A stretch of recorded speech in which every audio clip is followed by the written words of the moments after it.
औज़ुबिल्लाहिमिनश्शैतानिर्रजीम बिस्मिल्लाहिर्रहमानिर्रहीम अस्सलामु अलैकुम वरहमतुल्लाहि वबरकातुहू। सूरह बनी इसराइल है मेरे सामने और सूरह बनी इसराइल की आयत नंबर 17 है, पारा नंबर 15 है और रुकू नंबर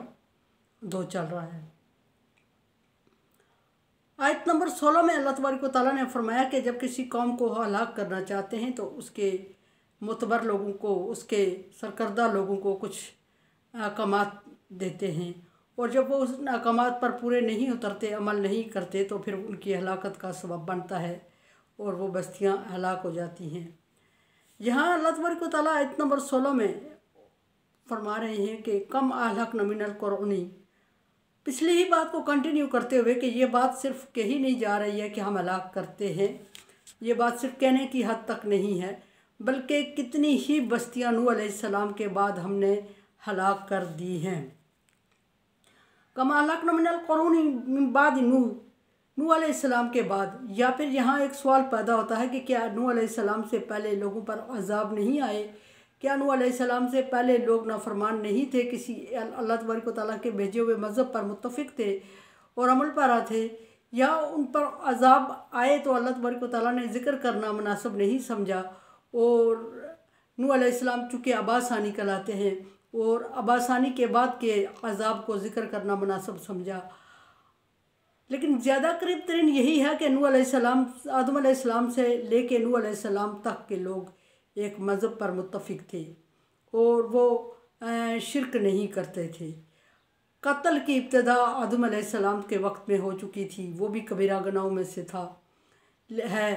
लेकिन अल्लाह तबारक व तआला फरमा रहे हैं कि हमने नूह अलैहिस्सलाम के बाद,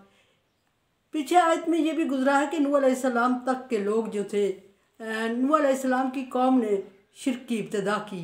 और शिरक की इब्तिदा की जब उसने, तो फिर अल्लाह तबारक व तआला ने उसकी उनकी हिदायत के लिए नूह अलैहिस्सलाम भेजे। और नूह अलैहिस्सलाम पहले पैगम्बर है जिन्होंने शिरक की ममानियत की और नफ़ी शिरक की, और फिर तौहीद बारी ताला की तरफ लोगों को लाने पर फोकस रखा। यहाँ इस बात से भी ये साबित होता है कि नूह अलैहिस्सलाम के लोग, नूह अलैहिस्सलाम की कौम के लोगों ने शिरक किया और उसके बाद अजाब आना शुरू हुए। उससे पहले अजाब का कंसेप्ट नहीं था या शिरक का कंसेप्ट नहीं था। बहरहाल अल्लाह तबारक व तआला माफ़ फरमाए अगर समझने में गलती हो रही है, डेफिनेटली। व कम अहलकना मिनल क़ुरूनी मिन बाद नूह, अहले मक्का से खिताब करते हुए अल्लाह तबारक व तआला ने फरमाया, अहले मक्का को एहसास दिलाते हुए कि ये सिर्फ मैं बता नहीं रहा, ये अल्लाह तबारक व तआला सिर्फ फरमा नहीं रहे कि हम तबाही, जब किसी कौम की तबाही चाहते हैं तो उसके दौलतमंदों को कुछ अहकामात देते हैं और वो नहीं मानते तो फिर तबाही आती है, बल्कि ऐसा प्रैक्टिकली हो चुका है। और फिर कुरैश मक्का को खिताब करते हुए अल्लाह तबारक व तआला फरमा रहे हैं कि नूह अलैहिस्सलाम के बाद के माहौल को स्टडी करो तो बहुत सारे सरकर्दा लोगों को, बहुत सारी बड़ी कौमों को मैंने तबाही में लाया और वो तबाह हुई अपने अमाल की वजह से।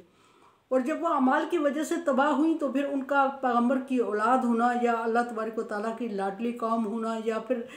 कोई भी चीज़ काम नहीं आई। अगर काम आती है तो तौहीद बारी ताला पर यकीन रखना, ईमान लाना, और उसके बाद अमल साले काम आते हैं, अमाल साले काम आते हैं। फरमाया कि कफ़ा बिरब्बिका बिजुनूबी इबादिही खबीरम बसीरा, अल्लाह तबारक व तआला अपने बंदों के गुनाहों को देखने के लिए काफ़ी है, काफ़ी बहुत अच्छी नज़र रखे हुए है, बहुत मजबूत नज़र रखते हुए अपने बंदों के गुनाहों पर। या ये भी कि कुरैश मक्का से खिताब फरमाया अल्लाह तबारक व तआला ने, और अल्लाह तबारक व तआला फरमाते हैं कि तुम इतनी कोई बड़ी बहुत निडर और बहादुर और लाडली कौम नहीं हो, तुमसे पहले कहीं इस तरह की बहादुर, निडर और लाडली कौमें मैंने तबाह की हैं और नाफरमानी के सबब तबाह हुई हैं, और तुम भी उनसे कोई मुख्तलिफ नहीं कर रहे हो, और तुम पर भी उसी तरह का कुछ अंजाम तुम्हारा भी होने लगा है, तुम्हारा अंजाम भी उनसे मुख्तलिफ नहीं होगा। बल्कि एक चीज़ में फ़र्क है, बाकी तुम उन लोगों की तरह सेम हो। एक चीज़ में फ़र्क ये है कि जिस नबी को तुम जुटला रहे हो वो नबी उनकी तरह नहीं है, बल्कि कहीं ज़्यादा उनसे रुतबे और इज़्ज़त के मालिक। और सारी के मैं किसी नबी के लिए इज़्ज़त में हर्फ नहीं, फरमाया कि उन पहले नबियों पर ईमान लाओ, पहले नबी को ला नुफ़र्रिक़ु बैना अहदिन मिनहुम, को नबियों में से किसी एक में फ़र्क नहीं करते, लेकिन ये भी अल्लाह तबारक व तआला का हुक्म है, तिलकर रसूल फज़लना बाज़हुम अला बाज़, ये रसूल जिनको हमने एक को दूसरे पर फजीलत दे दी। और ये फिर के नबी सल्लल्लाहु अलैहि वसल्लम का एक स्टेटस ये भी है कि क़यामत तक आपके बाद कोई नबी नहीं आएगा, आप ख़ातमुन नबीयीन हैं। ये वजह है कहने की कि तुम जिस नबी को झुटला रहे हो उसका स्टेटस कुछ ज़्यादा हाई है,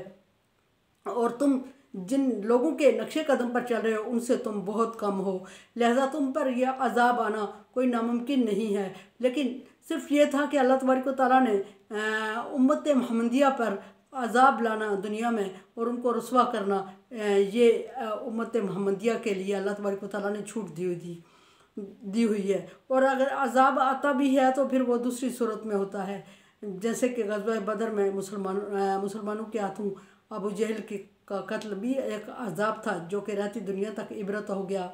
और बाकी ज़लज़ला, तूफ़ान, इस तरह की चीज़ें आती हैं। फरमाया कि हमने नूह अलैहिस्सलाम से बात हलाक की, और कफ़ा बिरब्बिका बिज़ुनूबिका इबादिही खबीरम बसीरा, अल्लाह तबारक व तआला अपने बंदों पर बड़ी कड़ी नज़र रखे हुए है। कोई ये मत समझे कि वह छुप छुपा के या वो बड़ा है या वो समझदार है या लोग उसकी इज़्ज़त कर रहे हैं तो वो गुनाह असर कर दे तो अल्लाह तबारक व तआला के यहाँ उस पर कोई असर नहीं पड़ेगा, बल्कि अल्लाह तबारक व तआला उसको उसी तरह सज़ा देगा, क्योंकि अल्लाह तबारक व तआला के नज़दीक हर गुनाह करने वाला गुनाह करने वाले के बराबर है, खा वो नस्ली या नस्बी तौर पे किसी बड़े ख़ानदान से ही तल्लुक़ रखता हो, उसको ख़ानदान और वैल्यू नहीं काउंट की जाती, उसका गुनाह काउंट किया जाता है। हाँ, बख्शे अल्लाह तबारक व तआला तो अपनी रहमत से बख्शे, नहीं तो किसी नबी वली की औलाद होने की वजह से अगर बख्शे जाते तो बनी इसराइल नस्ल दर नस्ल पैगम्बरों की औलाद चले आ रहे थे, और उन्होंने पैगम्बरों की नाफरमानी की और हट दर्मी की और ज़्यादतियाँ की और ज़्यादतियों में हद से बढ़ गए, तो अल्लाह तबारक व तआला ने उन्हें उसी तरह की सज़ा भी दी।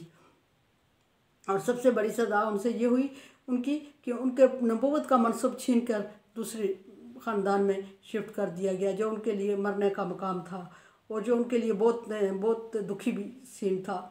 फरमाया कि मन काना युरीदुल आजिला अज्जलना लहू फीहा, जो शख्स जल्दी चाहता है हर काम का अंजाम या हर अमल का रिज़ल्ट, हर अमल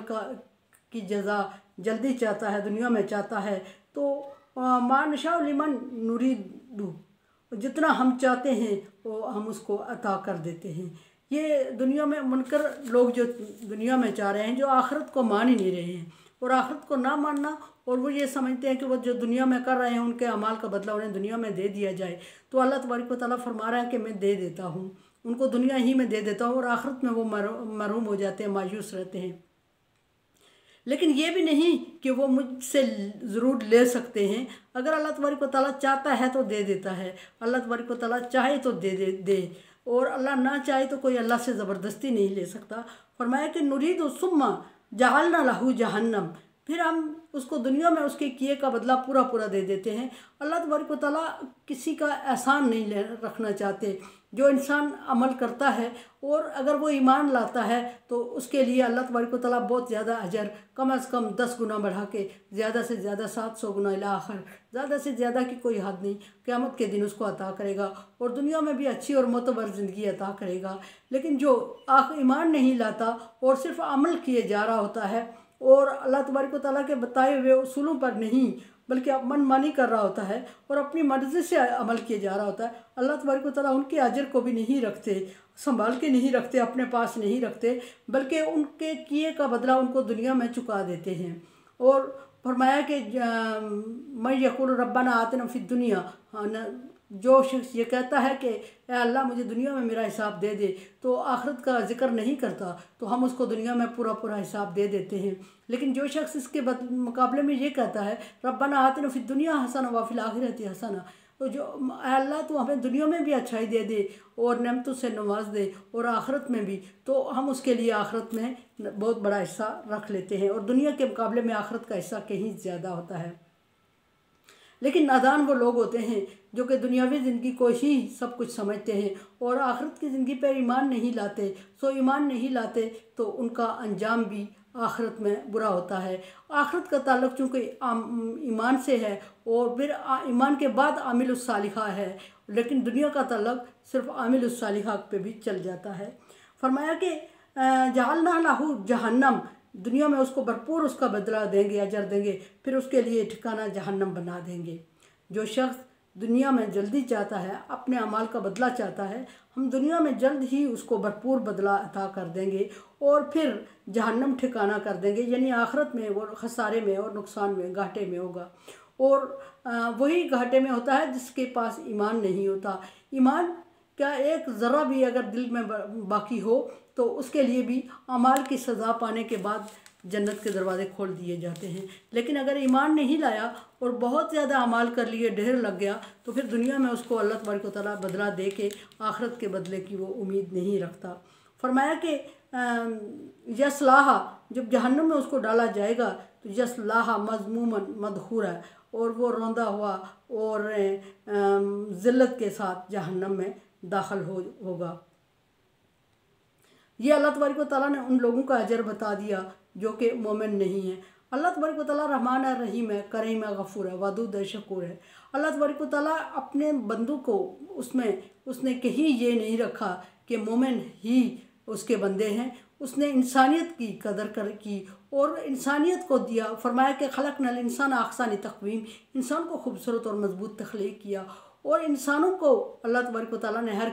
अमल का बदला दे दिया। जो ईमान लाया उसका आखिरत में रखा और बढ़ा के दे दिया, जो ईमान नहीं लाया उसका दुनिया में पूरा कर दिया, उसके अमाल का बदला हो गया। लेकिन एक बात ये यहाँ फिर मैं वाज़े करती चलूँ, बार बार जो बात वाज़े कर रही हूँ कि ये उन लोगों की बात हो रही होती है जो कुफ्र करते हैं, जो मुनकर होते हैं, जो इस्लाम नहीं लाते, वो